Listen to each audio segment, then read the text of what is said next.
buenos días. Un gusto recibirlos en este espacio virtual de la Red Latinoamericana de Cooperación Universitaria, donde hoy nos acompaña desde Santiago de Chile un amigo de esta red, el profesor Jaime Torrealba Cubillos, quien ha aceptado acompañarnos para presentar el tema Mecanismos para una buena implementación de innovación curricular. Esto forma parte del eje temático Educación, Tendencias y Tensiones que desarrolla la Red Latinoamericana. Le doy la bienvenida a nuestro expositor y les comento que también me acompaña en este espacio la licenciada Adriana Bosch, integrante del equipo de innovación de la Universidad de Belgrano, quien seguidamente nos va a socializar el currículum vitae de nuestro invitado, además de acompañarnos como moderadora en este espacio. Pero antes de pasarle la palabra a Adriana, le solicito a la audiencia mantener silenciados los micrófonos para asegurar una mejor calidad de transmisión. El profesor Torrealba va a hacer su exposición y luego habrá tiempo para un intercambio, por lo que invitamos a los participantes a formular sus preguntas y comentarios a través del chat para una mejor administración del tiempo. Igualmente, y en la medida de las posibilidades, también vamos a habilitar los micrófonos. Adriana, ahora sí, te invito a presentar a nuestro invitado. Adelante. Bueno, buenos días a todos y todas. El magíster Jaime Torrealba Cubillos acredita vasta experiencia en gestión de educación superior, especialmente en gestión académica integrada en los ámbitos docentes, de investigación y de vinculación con el propósito de fortalecer el proyecto académico. Además, cuenta con logros en materias de calidad de la gestión curricular y pedagógica, instalando la cultura de la pedagogía colaborativa y el seguimiento de logros de resultados de aprendizaje en instituciones de educación superior. Se ha desempeñado como vicerrector académico en 6 universidades chilenas, como la Universidad de Tarapacá, la Universidad Iberoamericana, la Diego Portales, la Universidad del Pacífico, la San Sebastián, la Universidad Autónoma, y a su vez también ha colaborado y trabajado en procesos de acreditación en Chile y Latinoamérica. Ha realizado asesorías y consultorías en diferentes instituciones, conociendo además experiencias de desarrollo en educación superior en otros países de América Latina. Le damos la bienvenida y la palabra al profesor Cubillos. Muchas gracias, Adriana, muy amable. No, por favor. Bueno, yo quisiera hacer una presentación, voy a permitir compartir.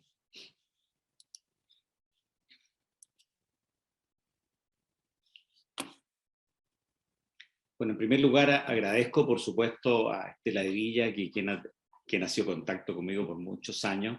Agradezco esta invitación para participar en este proyecto, en este programa que tiene la Red Latinoamericana de Cooperación Universitaria, y gustoso de poder compartir mi experiencia y compartir prácticas que pueden ser útiles para algunas de sus universidades, de poder mejorar, por supuesto, nuestro proceso formativo, sobre todo en el contexto de la innovación curricular.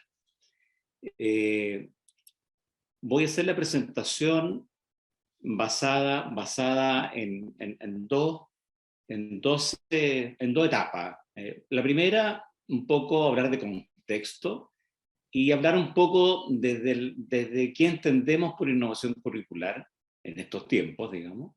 Y lo segundo sería ya entrar de lleno a compartir mecanismos de implementación para la innovación curricular que han sido parte de mi experiencia en las diferentes universidades en que he estado como vicerrector académico, especialmente en las universidades Diego Portales, San Sebastián y Autónoma de Chile, donde me tocó, como vicerrector académico, hacer, digamos, liderar los procesos de cambio importantes que partieron, por lo menos en Chile, desde fines de los 90, comienzos de los 2000, en este tránsito de los currículos centrado en contenido a los currículos centrados en resultados de aprendizaje. Por eso que aquí en Chile, desde el año 2002, el Consejo de Rectores de Universidades Chilenas estableció una decisión de avanzar hacia la instalación de los sistemas de créditos transferibles en Chile, a partir de la experiencia del sistema europeo. Incluso Chile participa también en una red latinoamericana de sistemas de créditos transferibles, y que en varios países de Latinoamérica un poco se ha ocupado la experiencia chilena.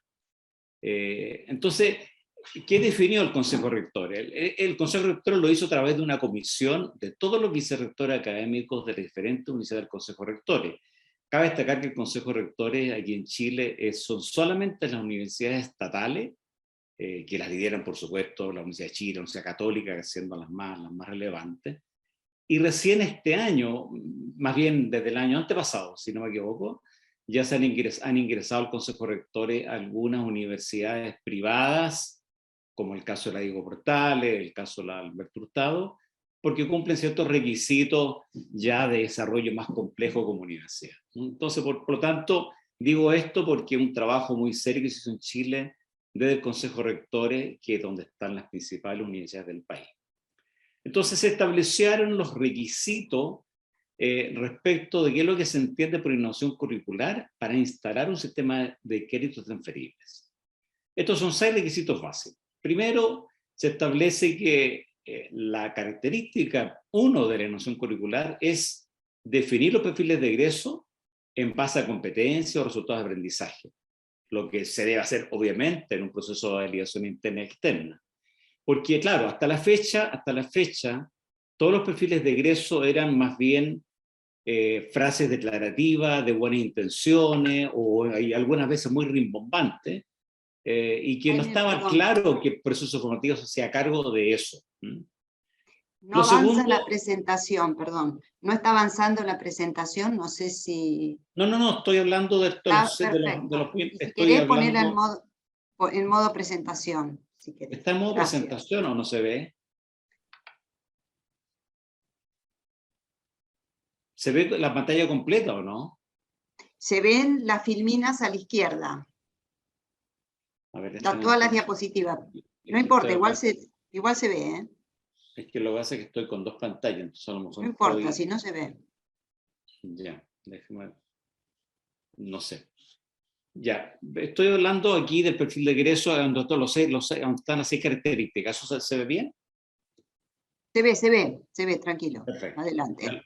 Lo segundo es que los planes de estudio, vale decir, la arquitectura de las actividades curriculares, la asignatura, los módulos, como se denomina el módulo educativo de la universidad, deben estar articuladas y consistentes con las competencias del perfil de egreso. Lo tercero es que las asignaturas, los módulos que son parte de esta arquitectura, deben estar elaboradas en base a resultados de aprendizaje generales de la asignatura, o bien con resultados de aprendizaje por unidades según se define el formato de la universidad. Lo cuarto, y muy relevante, es que la enseñanza-aprendizaje debe estar centrada en el estudiante.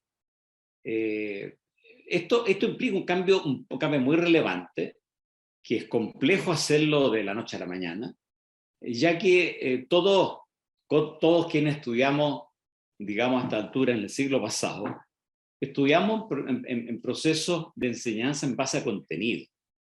Y hoy día este tránsito hacia el resultado de aprendizaje se trata de evaluar el desempeño de los estudiantes más que la memorización de contenido. Entonces, esto es un tema que no es menor, es un tema que es complejo, porque una cosa no es difícil de establecer estrategias metodológicas activos participativas, lo difícil es llevarla a la práctica, ¿no? Entonces, por eso, pero es importante que estar muy presente, que en esta innovación tiene que articularse mirando hacia el logro de los estudiantes. Lo quinto, que tiene relación con lo anterior, es que las evaluaciones tienen que ser en base a evaluaciones de desempeño y no evaluaciones de contenido, que era lo tradicional, ¿no? Y lo último es que la carga académica del estudiante debe estar articulada tanto de todo el trabajo que hace la universidad con los estudiantes, vale decir, el trabajo en clase, en laboratorio, en prácticas profesionales, campo clínico, todo lo formal del currículo, en conjunto y articulado con el trabajo autónomo del estudiante. Y que aquí hay un tema de contexto interesante, porque en Latinoamérica el incremento de la cobertura de estudiantes en el sistema de educación superior implica que gran parte de los estudiantes no llega con la preparación suficiente, con la herencia cultural adecuada para desempeñarse en un trabajo académico más complejo que lo que es la enseñanza media o la enseñanza secundaria. Entonces, evidentemente que los hábitos de estudio de los estudiantes no son los adecuados muchas veces. Yo siempre digo, y lo ejemplifico para nuestro caso en Santiago, en Chile, los alumnos que ingresan a la Universidad de Chile, la Universidad Católica, está en el nivel de selección que tienen esas universidades, que evidentemente que los estudiantes llegan con un alto nivel de preparación, son estudiantes con una tremenda herencia cultural, y yo digo, de forma peyorativa, dijo, ahí los estudiantes aprenden pese a los profesores, porque están al nivel de los estudiantes que en realidad los procesos casi son secundarios. En cambio, en las universidades más recientes, y con este aumento de la cobertura, los niveles selectivos no son tales. Entonces, evidentemente que tenemos que hacernos cargo de ese tipo de estudiantes, que tiene más falencia, que tiene menos hábitos de estudio, tiene una más baja herencia cultural, pero sin embargo tienen potencialidades. Otra cosa es que no han tenido oportunidades de poder estar en un buen establecimiento de educación, o bien también son primeras generaciones de su familia en el ambiente universitario, cuyos padres no son profesionales. Entonces, evidentemente que hacerse cargo de esos estudiantes implica una orientación muy importante en su trabajo académico. Y aquí hay un trabajo importante, y aquí entonces hay un tema importante con el trabajo autónomo de los estudiantes. ¿Cómo orientamos para que hagan un buen trabajo autónomo?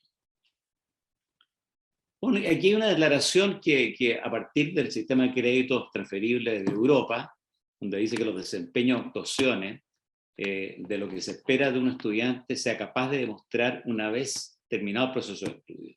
Entonces, eso es el resultado de aprendizaje. El estudiante, ¿qué es capaz de demostrar al estudiante cuando termina el proceso de enseñanza-aprendizaje y la asignatura, en este caso, ¿no? Un poco de contexto para que entendamos de lo que estamos hablando cuando hablamos de innovación curricular. Y por último, antes de entrar ya a compartir los productos macro y microcurriculares, aquí hay ¿cuál es el fundamento teórico central que se ha aplicado la innovación curricular aquí en Chile? Tiene que ver justamente con estos tres autores, Tobón, Tardif y Lepotef, que son un poco las orientaciones que se ha tenido para modificar los currículum hacia un proceso más integrado del proceso formativo, integrando el saber ser, el saber hacer, el saber conocer, que en el fondo es un saber más complejo, que se apoya en la movilización y combinación de muchos recursos internos y externos para situaciones, para problemas particulares y generales. Entonces, en el fondo, la competencia es un constructo complejo, que se compone por los contenidos, la disciplina, por las habilidades y las actitudes. Entonces, al redactar una competencia, tenemos que redactarla en una combinación adecuada. Muchas veces hemos visto que algunos proyectos que están trabajando en este proceso de innovación en un proceso muy primitivo, hacen una separación. Mira, este es el contenido, estas son las habilidades, estas son las actitudes. Y separan los tres conceptos, lo que no hace posible la integralidad de una competencia en la cual yo pueda establecer un desempeño concreto y un desempeño complejo. Entonces, ahora vamos a pasar a ver los productos macro y los productos microcurriculares, que son los que componen la innovación curricular. Pero para poder hacer esta presentación y poder ver, digamos, poder ver los productos macro y microcurriculares, lo vamos a hacer a través de... A ver, déjenme hacer un cambio, voy a cambiar de presentación.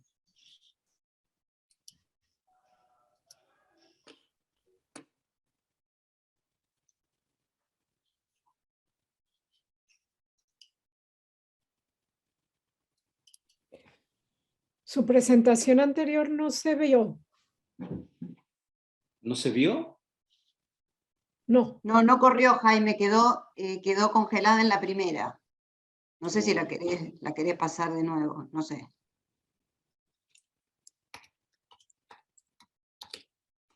A ver, la tecnología no siempre nos acompaña. Te jugó una mala pasada.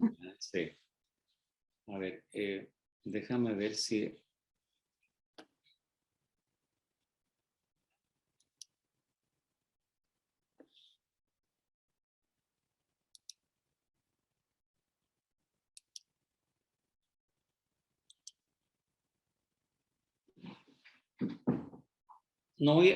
¿Ahí se ve la presentación o no? Sí, pero el tema es que el anterior no corrió. Ya. No se vio cada una de las filminas. Ya, puedo hacer un paso rápido. ¿Ahí se ven? Sí, ahí sí. Ya, estas eran las características de la noción curricular. Estos son los autores en los cuales nos afirmamos el formato teórico que se usaba aquí en Chile para poder establecer el sistema de currículum en base a competencia, que son Tardif, Tardif y Lebotef.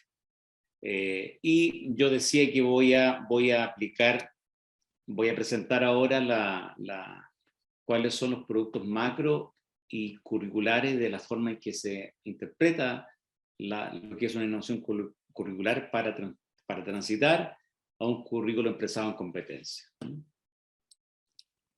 Entonces voy a hacer para poder hacer esta presentación, este tránsito por los productos macro y microcurriculares, voy a hacerlo a través de una plataforma que tenemos nosotros en nuestra empresa para construir, digamos, proyectos basados en competencia, y lo que permite hacer la presentación más amigable en el fondo. ¿Ahí se ve bien? Sí, ahí se ve bien. Ya. Entonces,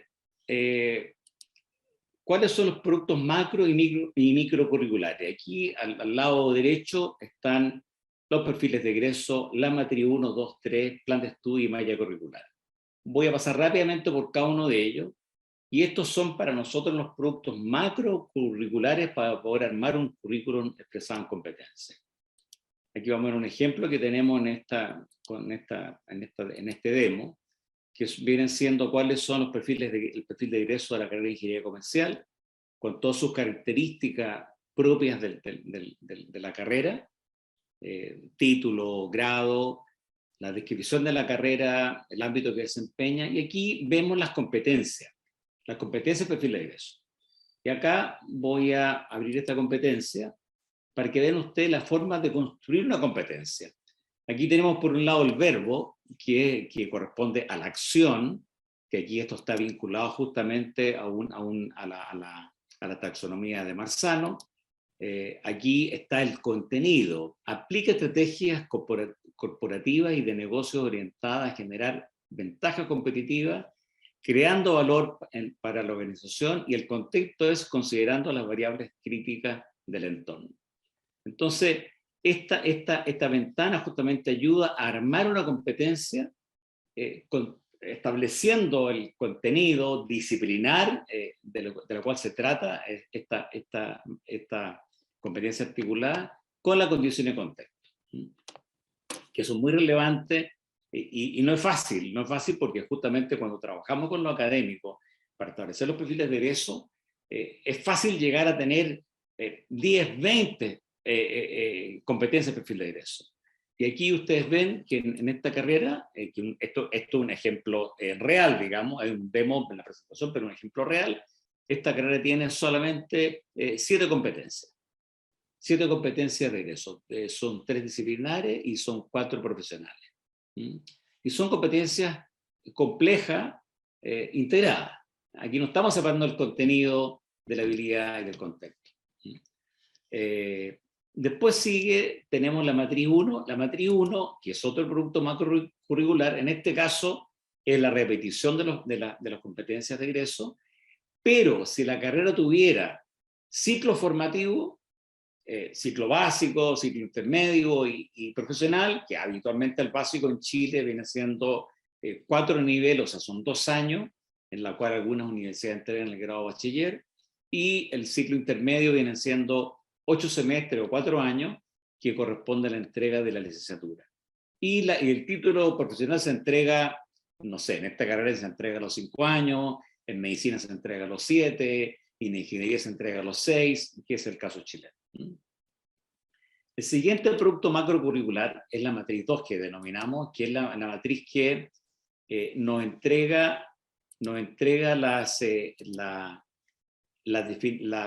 es donde se construyen y se definen las asignaturas. En este caso, por ejemplo, tenemos aquí la asignatura de Introducción a las Matemáticas, que tributa a esta competencia, porque aquí vemos todas las competencias, pero se aplica justamente la que corresponda, se puede ver en esta lámina esta matriz que establece el resultado de aprendizaje general de la competencia y las estrategias metodológicas mínimas que debe tener esta asignatura, a las cuales debe recoger cuando uno planifique ya el desarrollo de la asignatura.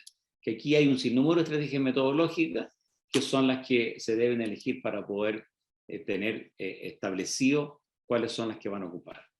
El siguiente viene siendo la matriz 3, que es un resumen de lo anterior. Aquí tenemos cada asignatura, a qué competencia tributa cada asignatura, y acá abajo tenemos un detalle de todas las competencias, y vemos importante esta parte para poder ver el balance cuando uno construye el currículum, y tiene en este caso 7 competencias, y ya tiene cargadas las 60 o 50 asignaturas que tiene la carrera, ver justamente cuántas asignaturas son las que están tributando a las diferentes competencias.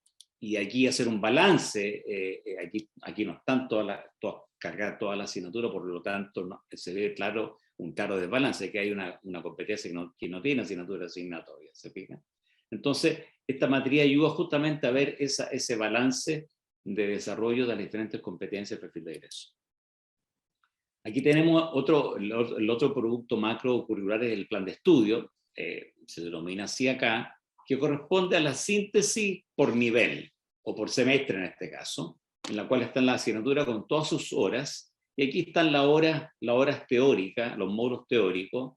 En el caso de este ejemplo son módulos de cada uno de 45 minutos, y aquí están las horas presenciales, semanales, horas cronológicas, la hora autónoma y el trabajo autónomo al semestre. Y aquí están los niveles de crédito. En Chile, el crédito fluctúa entre las 27 y 30 horas, ese valor de cada crédito. Por lo tanto, se ha establecido en este sistema de créditos transferibles en Chile que el creditaje de un semestre de una carrera profesional es de 30 créditos, que en el fondo son más o menos 240, 300 créditos a nivel total de la carrera. Y aquí tenemos, por supuesto, al final, tenemos el detalle del plan de estudio con todos sus niveles, con todo su total de horas por nivel y gran total. Y finalmente tenemos el último producto macrocurricular, viene siendo la malla curricular. Y la malla curricular corresponde, bueno, como en todos los casos, a cada asignatura, donde está el número de ubicación de la asignatura en el plan de estudio, las horas totales o los módulos totales del semestre, los créditos que tiene la asignatura y las competencias que tributa. Y en este caso también, ya del segundo año en adelante, aparecen los prerequisitos que tienen, digamos, cada asignatura y las competencias que tributa. Y entonces aquí tenemos, con esto, este es un resumen rápido de lo que son los productos más básicos, productos macrocurriculares que dan cuenta del proceso de innovación curricular de una carrera, transformándola en una carrera expresada con perfil de egreso expresado en competencia. Y pasamos ahora entonces a la parte microcurricular, y que corresponde a ver, digamos, el detalle de las asignaturas. Aquí tenemos una asignatura en la cual aquí están todos los detalles propios de la asignatura, línea de formación, tipo de asignatura, todo lo que se ve cuando uno construye la asignatura. Aquí está la descripción, el método de trabajo, el sistema de evaluación. Y aquí está algo muy relevante. Aquí tenemos las diferentes unidades de la asignatura, en este caso son 3. Tenemos el resultado de aprendizaje de la asignatura, y tenemos los diferentes criterios de evaluación por los cuales vamos a medir ese resultado de aprendizaje. Y aquí es muy importante que, tal como armamos la competencia, de egreso, de igual forma, nosotros armamos los criterios de evaluación, que tienen aquí un nivel cognitivo, se construyen con la misma naturaleza. Es decir, se construyen para efecto de plasmar una evaluación de desempeño. Entonces lo importante y la articulación, y aquí hago un adelanto de cuáles son los mecanismos para implementar una innovación curricular, es que los instrumentos de evaluación estén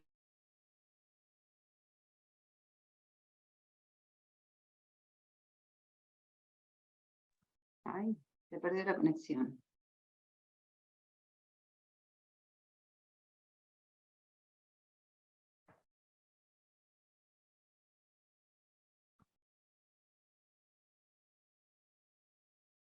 A ver un segundo, que me parece que perdimos al expositor. Sí, porque es él el que quedó congelado, ¿no? Sí, desaparece. Así que lo voy a rastrear y vamos a ver qué pasa.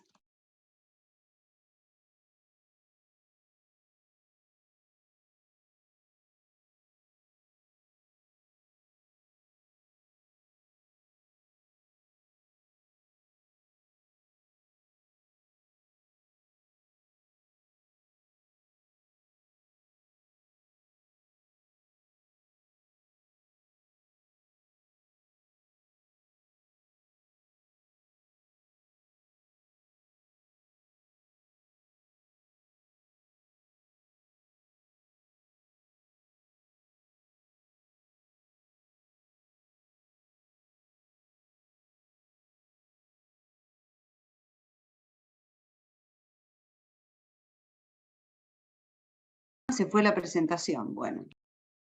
presentación. Ya, voy a marcar de nuevamente. Ahí lo recuperamos.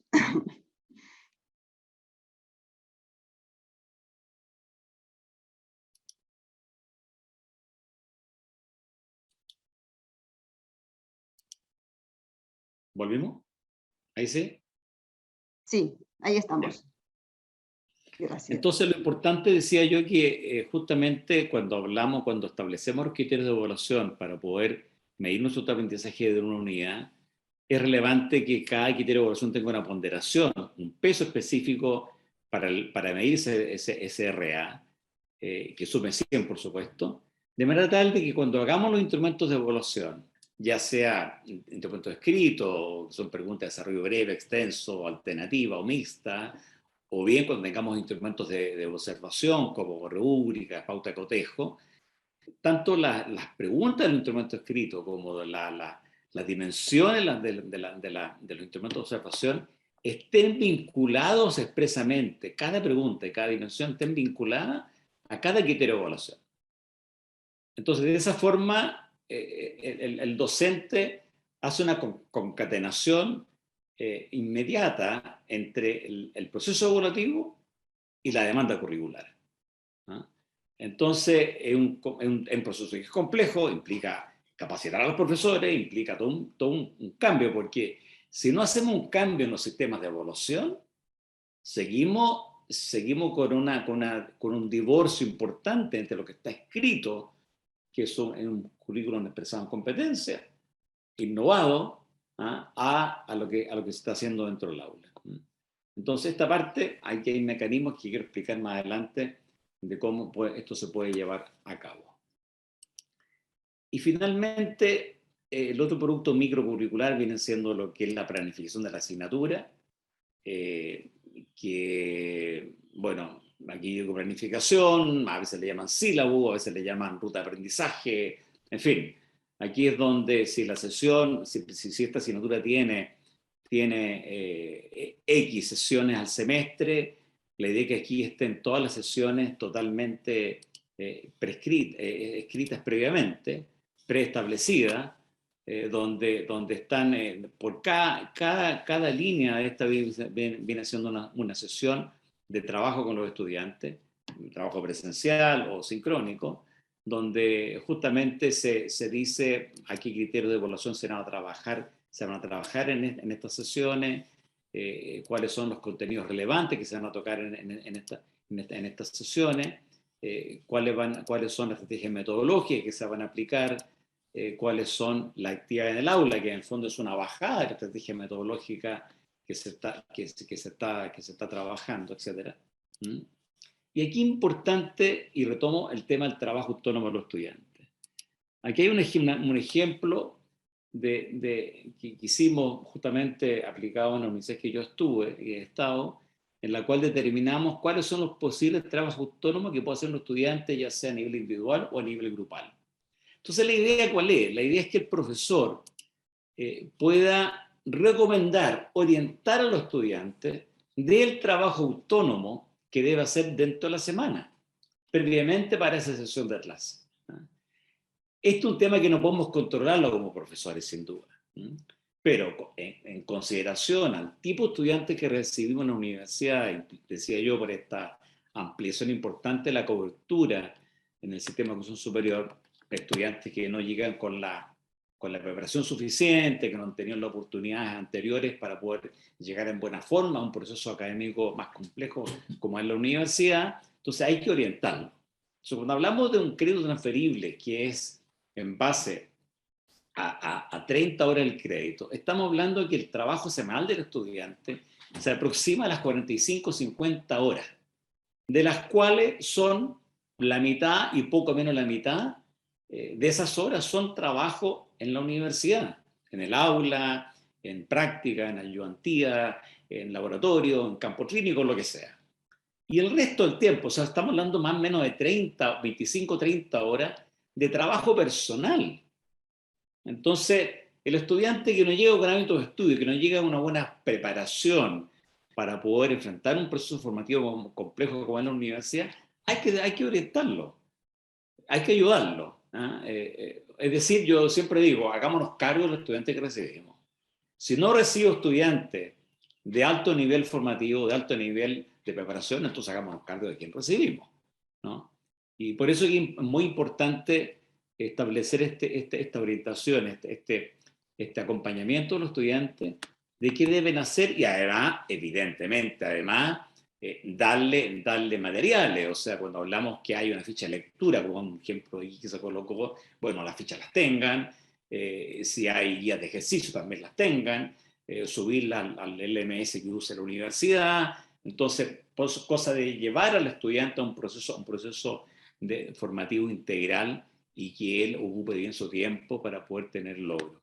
Aquí siempre decimos, el estudiante que no estudia, que no hace su proceso de estudio personal en las 30 horas, 25 horas que le corresponden, además de ir a la universidad, evidentemente que lo más probable es que no tenga éxito. Y desde ahí partimos, desde el primer año partimos hablando con los estudiantes de la importancia del trabajo autónomo de él. Cosa que él tenga conciencia que entró a la universidad y él tiene que trabajar 50 horas a la semana, que implica ir a la universidad y además el trabajo autónomo. Entonces, aquí, todas estas cosas que yo estoy diciendo dicen relación justamente con el sistema centrado en el estudiante. O sea, si hacemos el sistema formación centrado a los estudiantes, entonces hagámonos también cargo, o a lo menos acompañemos a los estudiantes en su trabajo autónomo.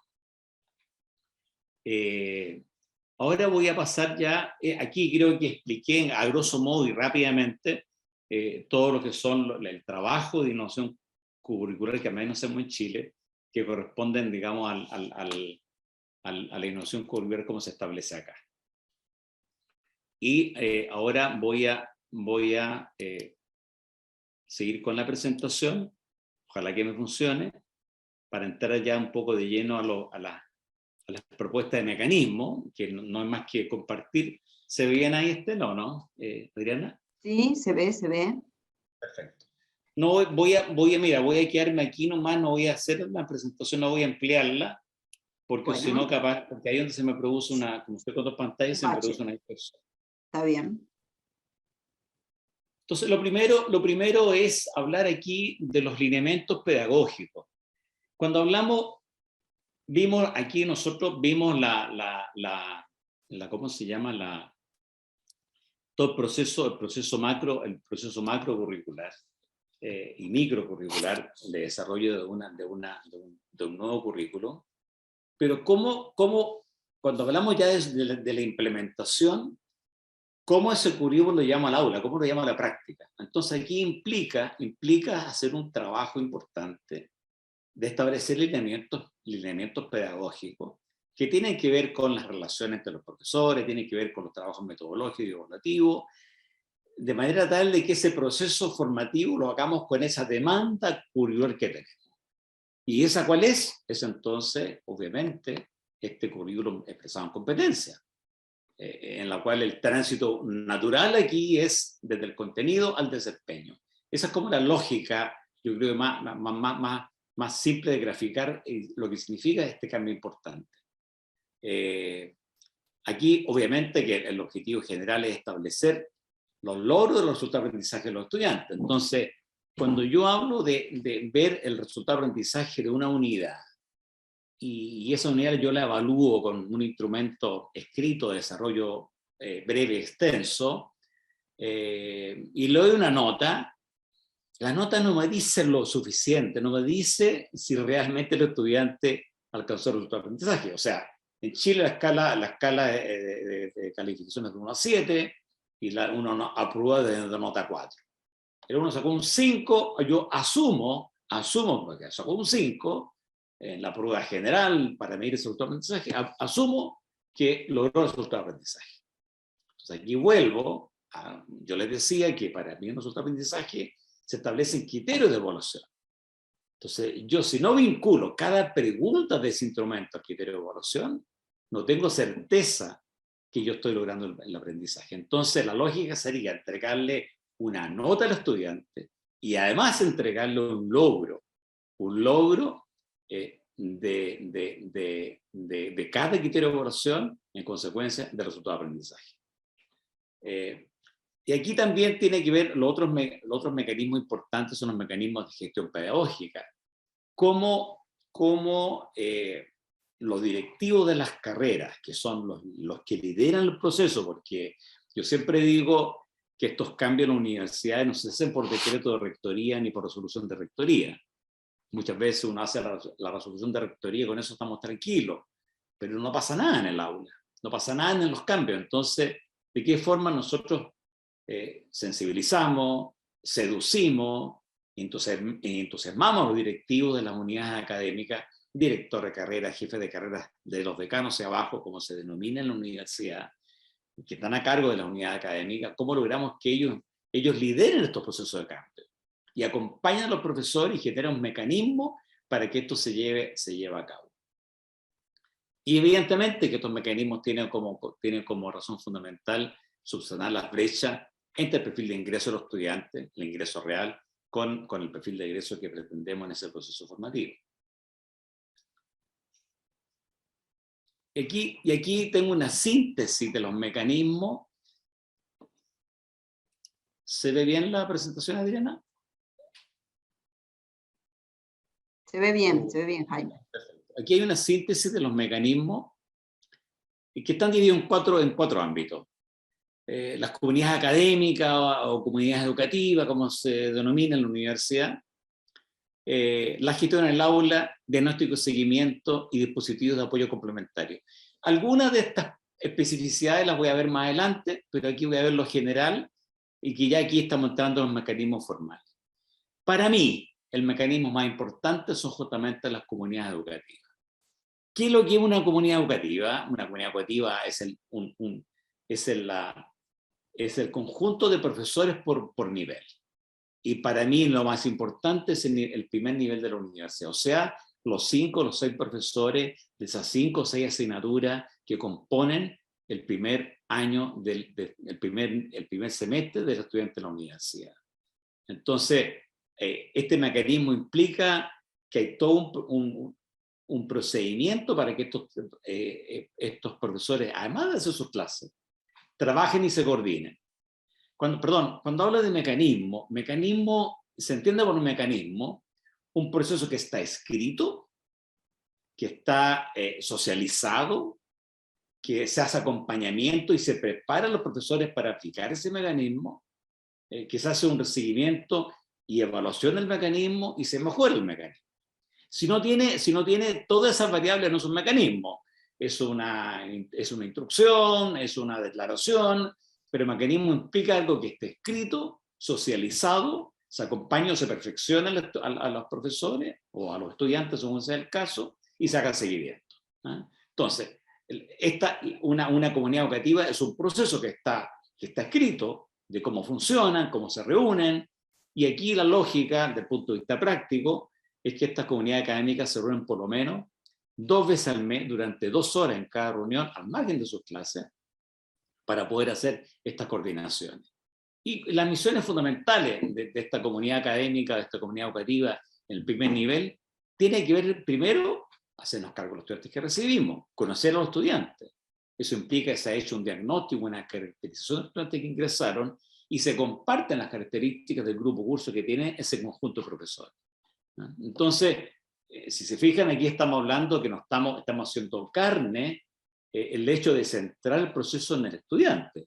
Aquí estamos hablando del estudiante, de cómo llegaron, cuál es su caracterización, de cómo vienen, si son primera o no generación en la universidad, cuáles fueron sus resultados en las pruebas estandarizadas para entrar a la universidad. O sea, tenemos las características del estudiante, y eso se analiza. Se comparte y se acuerda entre los profesores el balance de carga. El balance de carga que tiene que ver especialmente con las evaluaciones. Ojalá que el calendario de evaluación, el calendario de aplicación de instrumentos sea holgado, porque estudiantes que, insisto, que llegan con baja formación, con bajo nivel de estudio, si le colocamos 3 pruebas en un día, los matamos. Entonces la idea es que también nos hagamos cargo de ese proceso administrativo, de cómo enfrentamos el proceso formativo. También cómo los profesores comparten y aprenden entre ellos y se acompañan para poder implementar estrategias metodológicas activo-participativas, donde, insisto, sea el estudiante el actor y no el espectador. Entonces seguimos en esta mirada de establecer el proceso formativo centrado en el estudiante. Nos hacemos cargo de que ellos sean los que trabajen en el aula. Entonces, ¿cómo los profesores se ayudan entre ellos, además del profesionamiento que puede hacer en la universidad, para poder establecer estrategias metodológicas que sean de esa naturaleza? La gestión en el aula tiene que ver con un trabajo de logro de resultados de aprendizaje, de cómo aplicamos las competencias genéricas en que tenga definida la universidad, habilidades de comunicación, habilidades de trabajo en equipo, etcétera, de cómo las implementamos, pero dentro del contexto de la profesión, y no como algo aparte, no como algo anexo. Cómo también hacemos un seguimiento de la evaluación del resultado de aprendizaje, estableciendo y acompañando a los profesores para que hagan instrumentos de evaluación de desempeño y no de contenido. Y la gestión del ESES de Chile tiene mucho que ver esto con la aplicación del trabajo autónomo a los estudiantes. Muy importante el diagnóstico y seguimiento, justamente para poder hacernos cargo de los estudiantes que recibimos, insisto, es importante hacer una caracterización de ingreso de alumnos nuevos de ingreso, para efecto de ver cuáles son sus características, más que un diagnóstico cognoscitivo, es una caracterización de la persona. En detalles si viene de un colegio público o privado, de buen nivel o de bajo nivel de desarrollo, de la herencia cultural del estudiante, si es primera generación en la universidad de su familia o no, una serie, cuáles son sus expectativas, cuál es su vocación. Hay instrumentos que pueden levantar y caracterizar al estudiante. Entonces lo importante es que los profesores, en su primera reunión de esta comunidad educativa o comunidad académica, hablen de los estudiantes, de su caracterización, y los conozcan. Ojalá eso debería ser la primera semana de que parten las clases, hay una reunión de los profesores para poder encargarse de analizar la caracterización de sus estudiantes. Ese mecanismo es fundamental. Otra cosa importante es que cada profesor haga un diagnóstico de su asignatura. Si para enfrentar el proceso formativo del ramo de matemáticas 1, en primer nivel, ¿qué debe saber el estudiante además de sumar, restar, multiplicar y dividir? Bueno, ver un poco de cuál es el nivel de los estudiantes para enfrentar la asignatura en particular. También es importante, y esto es una forma de apoyar a los profesores, establecer algunas evaluaciones estandarizadas en el currículo. Muchas veces algunas universidades que tienen varias sedes establecen algún tipo de evaluación en la asignatura que sea aplicada a la misma hora, al mismo momento, donde en todas las sedes que se dicta esa asignatura, y se hace una evaluación, un instrumento de evaluación en la cual esté acordado entre los diferentes profesores de esa asignatura, pero esté absolutamente, que esté construido técnicamente en forma muy pertinente al currículum, evidentemente haciendo una evaluación de desempeño. Y también ver los reportes de logros de resultados de aprendizaje, es otro tema importante que también hay sistemas para poder ver eso y tenerlo presente. Y los segmentos de apoyo complementario, aquí hay una mirada hacia los estudiantes y hacia los profesores, en la parte de los estudiantes, obviamente que hay tutoría, hay una serie de mecanismos de apoyo a los estudiantes más desventajados habitualmente, o que tienen más problemas de motivacional o de expectativas, qué sé yo. Y hacia los profesores, aquí hay una propuesta y hay un mecanismo importante en la cual debe haber un perfeccionamiento que yo denomino base, que es apoyar a los profesores con cursos específicos de cómo enseñar en base a resultados de aprendizaje.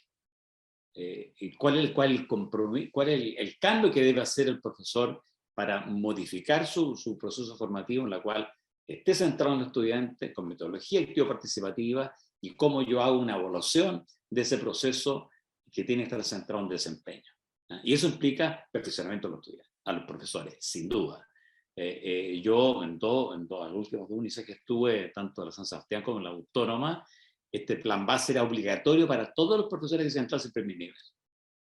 Y son cursos que son de más o menos 40 horas y que eran obligatorios para los profesores y eran sin costo para los profesores. Entonces un profesor que quería hacer clase en primer nivel debe pasar por estos 2 o 3 cursos. Eran 4 cursos en general los que hacíamos.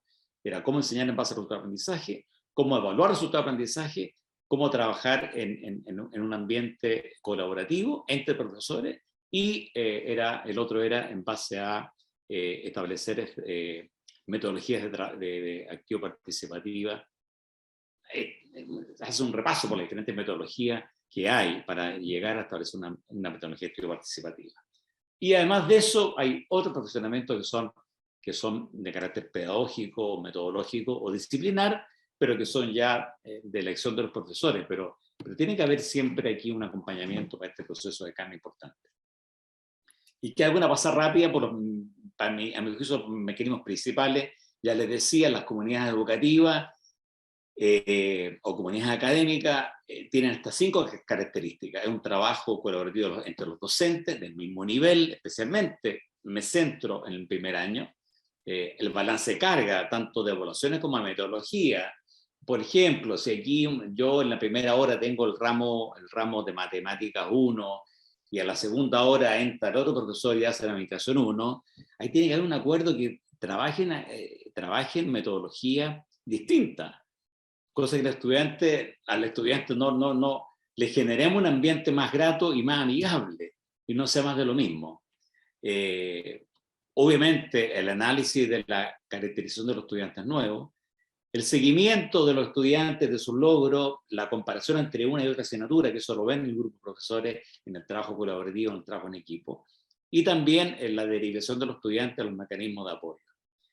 Y aquí hay una propuesta de la estrategia metodológica integrada, que es bien interesante, que logramos hacerla nosotros en la Universidad Autónoma y en la San Sebastián también, en la cual se genera una de las actividades evaluativas del semestre, es una actividad en conjunto entre todos los profesores, donde la asignatura tiene una definición de trabajo que están concatenados con los diferentes resultados de aprendizaje de las diferentes asignaturas. Entonces, esa nota que tenga en esta actividad pedagógica integrada, esa nota va a las 5 o 6 asignaturas que son parte de este nivel. Y de esa forma, ¿qué hacemos? ¿Qué logramos con esta estrategia pedagógica integrada, con esta evaluación integrada?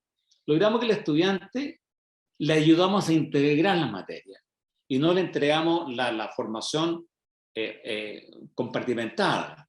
Entonces aquí unimos al profesor de matemática 1, de administración 1, de introducción a la ingeniería comercial, de habilidades comunicacionales, se integran los profesores en un proceso formativo en la cual el estudiante le hace sentido. ¿Por qué hablan de matemática 1? ¿Por qué administración? Aquí coloco un ejemplo de mi área, pero lo mismo pasa, digamos, nos pasaba en ámbito de la salud. El estudiante entraba tenía química 1, biología 1, física 1, introducción a la enfermería, y bueno, eran cosas muy básicas. Bueno, aquí es posible hacer un trabajo integrado en la cual el estudiante vea cómo se integran las disciplinas a un nivel súper básico. Y eso fue muy interesante en términos de los ¿cómo se llama? De los resultados que tuvimos. Y acá también un seguimiento a estas comunidades educativas o a estas comunidades educativas o comunidades académicas, hacerle seguimiento. Y como yo decía, esta comunidad educativa o comunidad académica es un mecanismo que está escrito, que está definido, tiene objetivo, tiene procesos de trabajo, etc. Entonces, parte de eso el seguimiento que está establecido. Entonces, aquí hay una serie de tópicos, de indicadores que se establecieron para poder medir el trabajo de las comunidades académicas o de estas comunidades educativas, ¿ah? Que son las competencias genéricas, de cómo se están trabajando las competencias genéricas en las diferentes asignaturas, el balance de carga, cómo establecieron ahí un balance de carga evaluativo, metodológico, cuáles son, si ellos han trabajado y han compartido las evaluaciones que han tenido los estudiantes de sus diferentes asignaturas, por qué le va bien en una y mal en otra, y ahí se conversa con el estudiante, etc. Cómo está el trabajo de derivación de los estudiantes, cuál ha sido el resultado final de eso, si están aplicando diagnóstico en las diferentes asignaturas, y cómo han sido el desarrollo del trabajo de las estrategias pedagógicas integradas, que con esta evaluación integrada, como yo les decía. Entonces acá tenemos, esto es real, esto es un seguimiento real al conjunto de 29 carreras de más de 63 comunidades académicas o comunidades educativas en el año 2018. Entonces aquí tenemos un seguimiento. Por lo tanto, nos hacemos cargo de las comunidades académicas que están en bajo nivel de desarrollo y se la apoya y se ve qué pasa con ellas. Lo mismo con las que están en un desarrollo deseable y que ojalá alcancen el desarrollo destacado. Otro tema importante tiene que ver con, también hay un mecanismo de cierre de asignatura, un informe de cierre de la asignatura. Aquí se establecieron indicadores en la cual se permite que los profesores, ver que los profesores de qué manera enfrentaron el proceso formativo en su asignatura y cómo cerraron la asignatura. Y de esa manera se hace un feedback de toda la carrera y se puede después compartir y se pueden mejorar los problemas que han tenido, esas asignaturas se comparan unas con otras, etc. Y aquí también importante en este proceso formativo que yo les decía, que va desde el funcionamiento de los profesores, lo que está establecido en la innovación curricular en base a los cambios metodológicos, establecer, pues ver de qué forma están hechas las planificaciones de los profesores, o los sílabos, y cuáles son las estrategias que están usando. Y de esa forma se hace un levantamiento real y ver cómo se está aplicando y cómo está cómo estamos transitando a este cambio. Aquí ustedes pueden ver, esto es real también, el 81% de las asignaturas tienen actividades de exposición.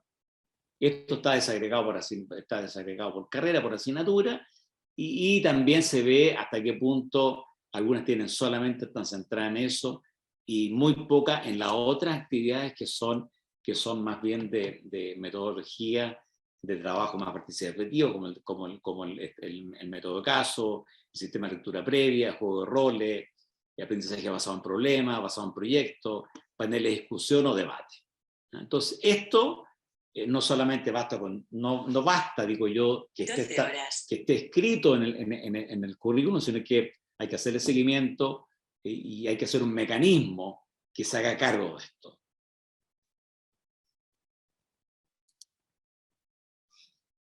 Y finalmente, para espacio a consulta y algunas reflexiones y compartir experiencias, aquí yo hice una relación de estos mecanismos, de cómo, en qué momento se ven, digamos. Entonces acá se puede ver que la caracterización y diagnóstico de ingreso el primer año, a nivel semestral, o sea, es decir, todos los semestres hay trabajo formal de la comunidad educativa, hay evaluaciones estandarizadas, hay un seguimiento a la gestión curricular en base a la planificación, el informe cierre de la asignatura, evaluación de los RA con buenos instrumentos de evaluación, se hace una evaluación de la docencia vinculada a indicadores de este tipo, y medición de logro de RA.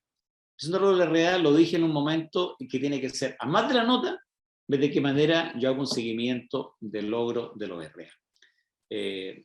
A nivel de ciclo, si es que tiene ciclo la carrera, si es que tiene ciclo, también a nivel de ciclo se pueden hacer evaluaciones del ciclo en particular, de los 2 primeros años, de los 4 primeros años, y también hace un seguimiento acá de la progresión de los estudiantes, tanto en nota como en logros de RA.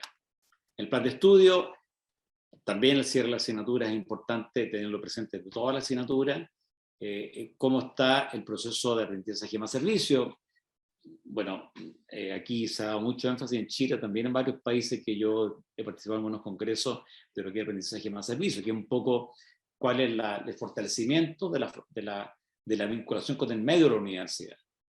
Pero ustedes saben que aprendizaje más servicio es una metodología que es bastante positiva porque se trata de un trabajo práctico que hacen los estudiantes en el medio, donde ellos aprenden y se mide su aprendizaje en base a ese trabajo práctico afuera, y además ese trabajo práctico realizado con el entorno en algún ambiente determinado genera un impacto positivo o genere una acción positiva a ese usuario o ese sector donde está vinculado el trabajo externo que está haciendo los estudiantes.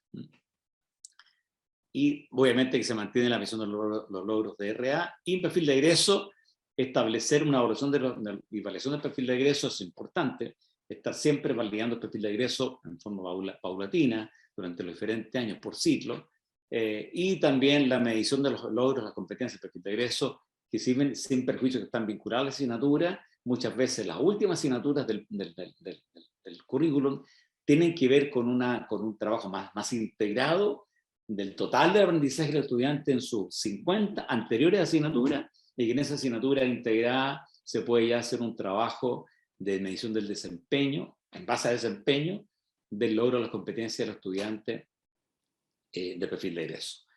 Y para terminar, decir solamente que es importante que cuando hablamos de la definición de perfil de egreso, estamos hablando de que es el perfil de egreso de los estudiantes para el año 0 de su vida profesional. Entonces, al redactar el perfil de egreso, cada competencia debe estar centrada en que yo tengo 5 años en esta estructura curricular, tengo 5 años para lograr esa competencia. Ergo tiene una competencia bastante concreta, y a un nivel, y muchas veces a nivel básico. Entonces, antiguamente los perfiles de egreso estaban basados en que voy a generar un profesional investigador capaz de manejar empresas. Eso lo logra después de 10 años de trabajo profesional. Entonces hay que definir muy bien la competencia que sea al nivel, insisto, del año 0 de su vida profesional, y que además es lo que yo puedo hacer como universidad en 4 o 5 años. más imposible. Entonces, eso es importante de tenerlo en consideración cuando hablamos de la definición de perfil de egreso. Bueno, esto aquí tomé la hora, justo casi la hora de presentación, así que abierto a preguntas, a consultas y a compartir lo que ustedes tienen pertinente. Voy a dejar de compartir para poder... Bueno, muy interesante, muchísima información para procesar en una hora, pero bueno, después nos quedará el trabajo de rever ya sea el video y el material, ¿no? Pero muchísima información. Agradecemos mucho, la verdad, el poder haber sintetizado tanta información en este espacio, ¿no? Una de las preguntas yo creo que fue contestada, pero de todas maneras la voy a mencionar por si hay algo que agregar, que es, bueno, cómo calcular las horas autónomas semanales de los estudiantes, o sea que por cada hora, digamos, presencial, ¿cuántas serían de autoestudio? Esa fue una de las cuestiones que de algún punto usted, digamos, las contestó haciendo esa relación entre 30 horas y 45, 50 horas en total, pero a lo mejor hay algo más para agregar al respecto, por eso no quería dejar de mencionar la pregunta, ¿no? Ya, Diana, mira, sí, efectivamente. Aquí, este trabajo que hizo el Consejo Rector de la Universidad Chilena el año, fue el 2013 evocó el trabajo, pero se ha seguido perfeccionando ese proceso. Se hace un trabajo asignatura por asignatura. No tiene una relación exacta y única entre cantidad de horas presenciales versus horas, por tanto, tantas horas que son trabajo autónomo. Es un trabajo que se hace viendo, primero se hace una encuesta, muchas veces, a los estudiantes. ¿Cuántas horas dedican a esa asignatura a la semana? ¿Cuántas horas el profesor estima que deben trabajar los estudiantes esa semana? Además, eso se concatena con los niveles de reprobación y de aprobación de la asignatura. Y de ahí se hace un análisis en conjunto con los profesores de la carrera de cuántas horas tiene de trabajo autónomo cada asignatura. Ahora, aquí en Chile, cuando se hizo eso, lo que explotó fue arquitectura, pues los estudiantes destinaban 100 horas a la semana para arquitectura, porque se amanecen haciendo las maquetas y los trabajos. Entonces, ahí justamente, esto fue muy comentado porque pasó en todas las universidades. Entonces, ahí se determinó, y por lo menos yo tuve experiencia de trabajar con Facultad de Arquitectura, en un cambio importante en el currículo, en la cual, mira, el estudiante no va a ser mejor porque trabaja y se amanece 3 días haciendo una maqueta. ¿De qué manera armamos un proceso formativo que el estudiante sea capaz de poder aprender en un tiempo razonable y darle trabajo que sean trabajos para su nivel? Entonces, por ejemplo, te pongo un ejemplo. En kinesiología evaluamos el material de trabajo de los profesores y los instrumentos de evaluación.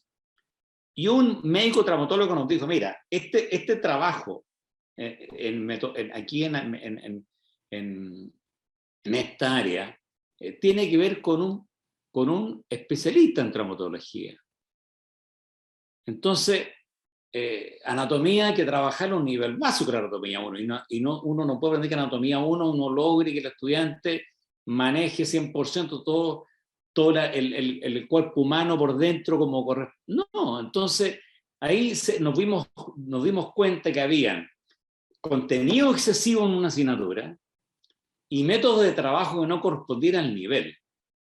Entonces, el trabajo no solamente fijar horas, se fijan horas, pero haciendo un análisis de la asignatura y rearmando la asignatura a nivel que corresponda.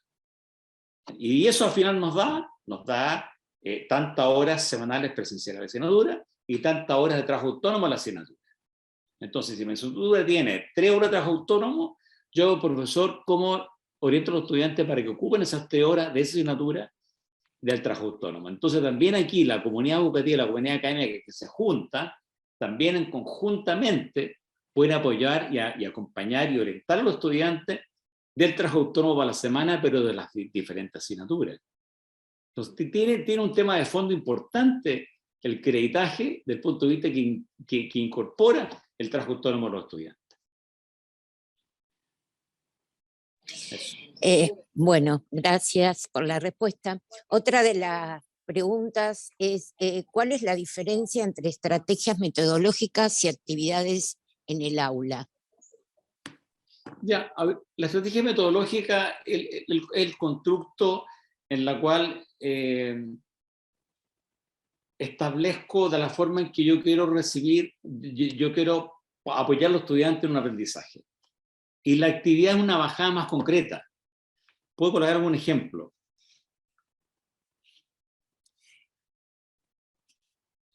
Dame un segundo, por favor.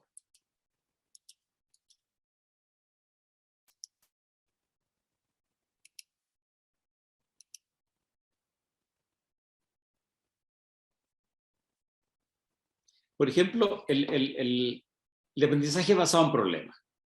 Esa es la estrategia. Pero ¿de qué forma yo bajo esa estrategia basada en un problema? ¿Cómo yo la implemento? Hay diferentes formas de hacerlo. Entonces, si yo me quedo solamente que yo voy a aplicar aprendizaje basado en problemas y determino qué eso va a ser, ¿de qué forma yo se lo aplico? Entonces, esa bajada es la que uno la debe llevar a actividades concretas que determinen poder lograr realmente un aprendizaje basado en problemas. ¿Te fijas? La estrategia es un constructo más genérico, pero la actividad debe ser algo más concreto, específico. ¿Qué voy a hacer? ¿Qué voy a hacer con los estudiantes? Tengo 40 estudiantes, ¿qué hago con los 40 estudiantes? Los junto en grupo, les doy un problema a cada uno, etc. Esa actividad es la que debe ser concreta. Otra de las inquietudes planteadas es qué ocurre cuando se presenta esta cuestión de que el 81% de los docentes hacen exposición y 8% de debate. ¿Qué ocurrió ahí con la planificación, digamos, sí, estructurada o armada y con digamos, lo concreto, que es que en definitiva el docente expone y no utiliza otras metodologías, ¿no? Quizá me expresé mal, porque esa estadística era genérica. O sea, implica que en el 81% de la asignatura hubo trabajo expositivo. ¿Te fijas? No es que hayan hecho solo eso. Entonces, lo importante era después ver por cada asignatura, porque esto hay que verlo a nivel micro, a nivel de grupo de la carrera, ver si había una integralidad, había una diversificación de estrategias aplicadas en la asignatura. O sea, que hay trabajo positivo, pero a su vez hay aplicación de estudio de caso, a su vez hay un trabajo de juego de roles, o qué sé yo, ¿te fijas? Entonces, aquí obviamente que el 81% alarma porque prácticamente se escapa mucho respecto del resto. Pero eso demostró por Adriana que es lo que yo decía, o sea, y no fue sorpresa para nosotros. Eso es lo que pasa hoy día, es eso justamente, que el tránsito del cambio curricular en el aula es mucho más escaso. En muchas partes está escrito el cambio curricular. Está escrito, diseñado, decretado por rectoría, estas son las competencias de egreso, estas son las asignaturas, consultor de aprendizaje, etc. Pero en el aula no pasa. El profesor agarra este programa y sigue enseñando con un sistema tradicional, donde más ha costado esto, aunque han habido experiencias interesantes, en derecho. Que el profesor está una hora hablando de los códigos civil o penal, lo que corresponda. Entonces, ¿para qué vamos a clase? Decíamos, pues, mejor lo grabo o me leo el código nomás, ¿te fijas? Entonces, de que esto obligó a que esto fuera un trabajo de reflexión con los decanos y con los directores de carrera, a objeto de que incentiváramos aún más el perfeccionamiento de los profesores en temas metodológicos y el cambio. Y bueno, una clase positiva claramente no coloca el proceso en el estudiante, lo coloca en el profesor. Entonces, la idea es que justamente estas mediciones ayudan para hacer un cambio en la universidad, o para poder liderar estos procesos de cambio. Yo lo dije en algún momento, es muy importante acá cómo logramos que los directores de carrera, o decano, o jefe de carrera, como se denomina en la institución, pero quienes estén a cargo directamente de los profesores, cómo ellos enfrentan y lideran este proceso de cambio. Cómo el director de la carrera se convence que esto es importante, se convence que hay que hacer un cambio. Entonces ahí también, aquí yo no lo coloqué porque, bueno, dentro del espacio del corto tiempo que tuvimos, pero otro mecanismo importante son el compartir buenas prácticas. O sea, yo tuve experiencia interesantísima de que profesores que habían hecho cambios relevantes profesores que ya terminaron con evaluaciones escritas, pasaron todo a rúbrica, o sea, cambios relevantes, trascendentes, y esas prácticas después yo las mostraba en un congreso de buenas prácticas interno de la universidad. Ese es el mecanismo súper importante porque, más allá de que uno perfeccione a los profesores, también importante, hay profesores en todas las universidades que son muy innovadores, pero no lo dicen. Entonces lo importante es que esa gente comparta su experiencia y es súper relevante y súper potente cuando los profesores aprenden entre ellos. Entonces esos congresos de buenas prácticas son súper importantes para poder enfrentar estos cambios. Pero eso, Adriana, obviamente ese porcentaje es alarmante y obliga a hacer cambios en la universidad. Sí, aparte, bueno, es el diagnóstico en definitiva, ¿no? Claro.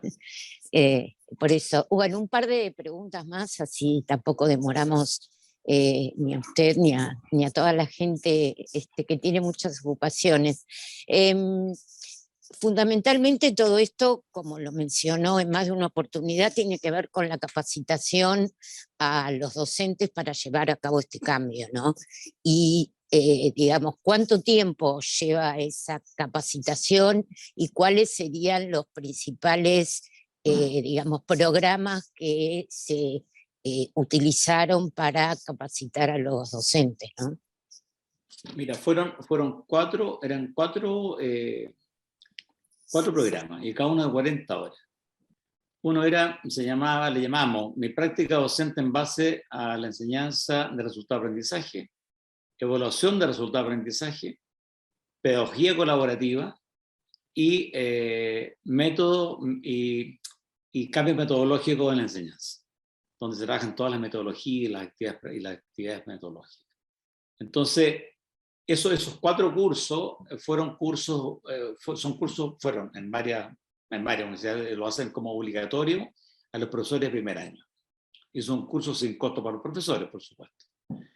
Yo siempre digo, Ariana, que la calidad no es gratis, cuesta plata.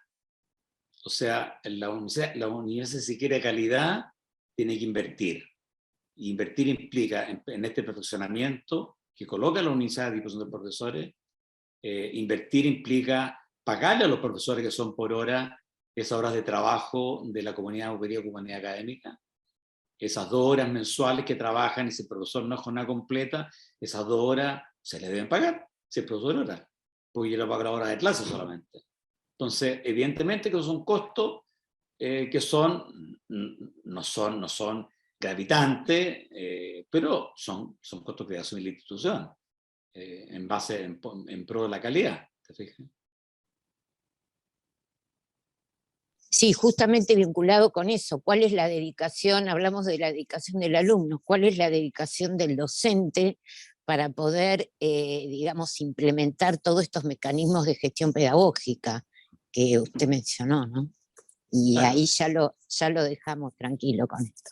No, mira, yo debo decir lo siguiente, que, mira, es tan importante el trabajo colaborativo, tan relevante, cambia el ambiente de la universidad. Esa fue mi experiencia en 3 universidades y que lo siguen aplicando con muy buena experiencia.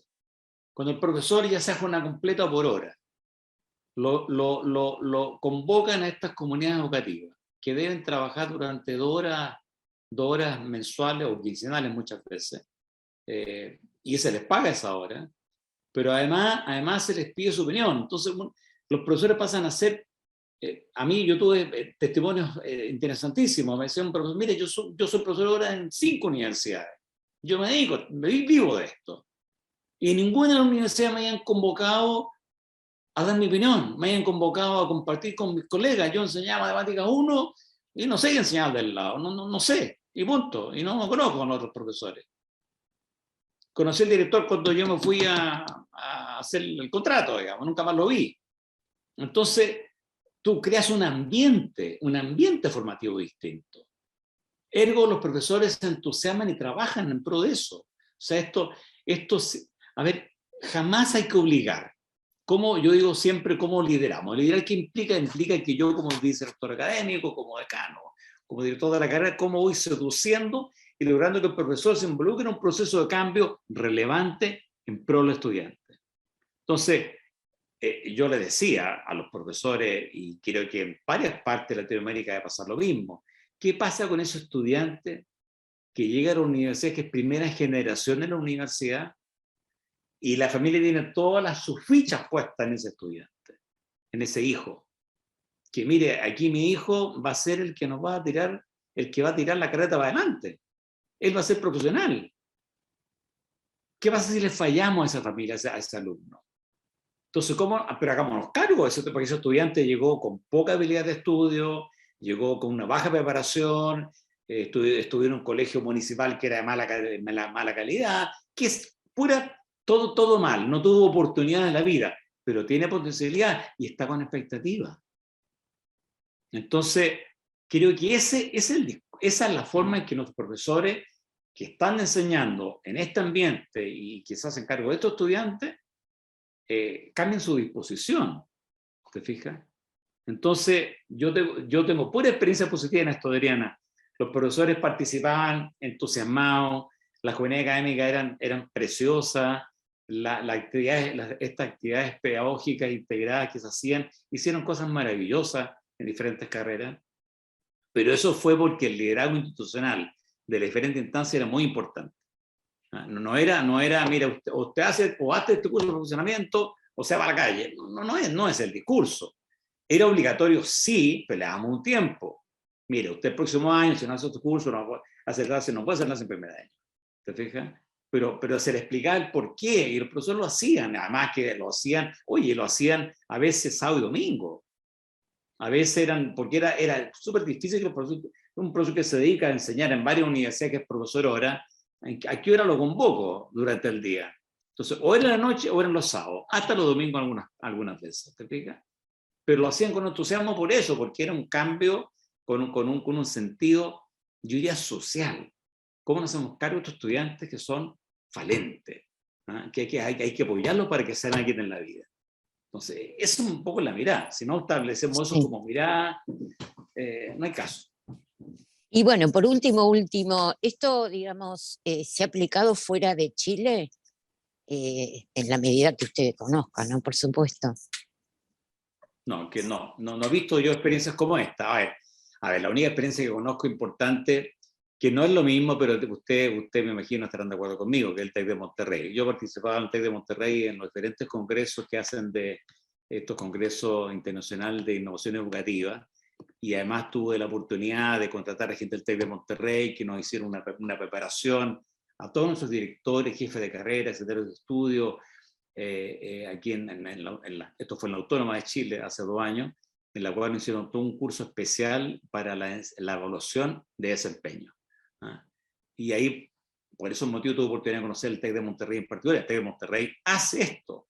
El TEC de Monterrey es lo que es por eso, ¿no? O sea, el TEC de Monterrey, por ejemplo, aquí en Chile, en muchas universidades la actividad docente está como degradada. O sea, el tipo es bueno porque es investigador. Y mientras más investigo, menos docencia hago. Y si me logro una patente, premio un año sin docencia. Eso es dramático. En el TEC de Monterrey, los profesores hacen 3 asignaturas, todos, aunque tengan una patente. Porque el foco del TEC de Monterrey está en el estudiante, está cómo nosotros logramos formar y hacer trascender a ese chiquillo y darle oportunidades para la vida. Es el foco del TEC de Monterrey, al margen de la investigación. Entonces, esa mirada debe estar en todas las universidades. Ahora, muchas universidades están en la investigación por el ranking, yo soy la número 10 aquí en Chile. Era el número 10, digo yo, y por el ranking, porque compré investigadores, porque contraté investigadores formados, porque tengo muchas publicaciones indexadas, porque logré armar un grupo en química investigador que me están publicando en punta. Pero ¿y es realmente la 10ª universidad en Chile? No, no es la 10ª universidad en Chile. En cuanto a prestigio, en cuanto a percepción, en cuanto a interés por estudiantes de alto nivel que quieren estar en la universidad. Entonces, al final nos engañamos.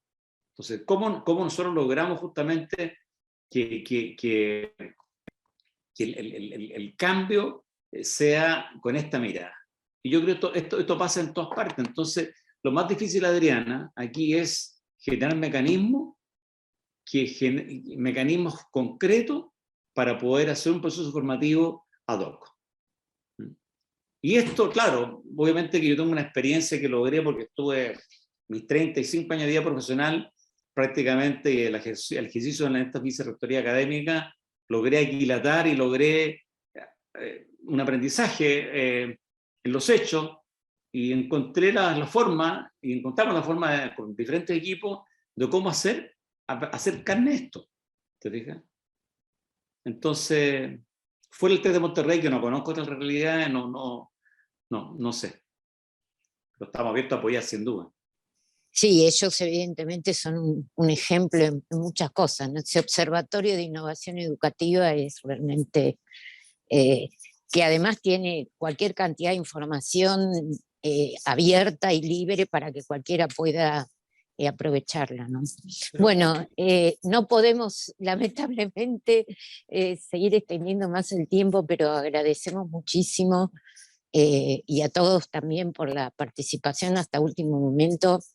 Pero bueno, reveremos un poco el material y nos quedará seguramente mucho por preguntarnos, ¿no? Pero bueno, estos webinars tienen justamente este objetivo, ¿no? De dejarnos la semillita para seguir preguntándonos cuestiones. Así que bueno, Estela, te paso el cierre. Muchas gracias a todos. Muchas Muchas gracias, gracias, excelente, gracias, excelente Jaime la presentación, gracias Adriana por la moderación, a toda la audiencia por su tiempo e interés, un gusto que nos hayan acompañado, como ya les anticipé en el chat, vamos a tener disponible la grabación en el canal de YouTube de la red. Por último, les cuento que el próximo jueves 21 a las 12 vamos a realizar otro webinar de acceso libre. Socializaremos el tema Aportes del TEC de Costa Rica en cumplimiento de los Objetivos de Desarrollo Sostenible y Metas de la Agenda 2030. Nos acompañará la Master in Sciences Tatiana Fernández Martín, del área de gestión de la información de la Oficina de Planificación Institucional del Instituto Tecnológico de Costa Rica. Desde esta tarde vamos a compartir los detalles para el acceso a la sala virtual a través de las redes y por correo electrónico. Esperamos volver a encontrarlas en este próximo encuentro programado y les deseo una muy buena tarde. Gracias y hasta entonces. Gracias, Estela, gracias a todos por la participación, por escucharme, muy amable. Gracias, Jaime. Placer. Te mandaré las presentaciones, Estela, te las mando. Gracias. Ya, que estén muy bien. Adiós. Gracias, igualmente. Buenas tardes para todos.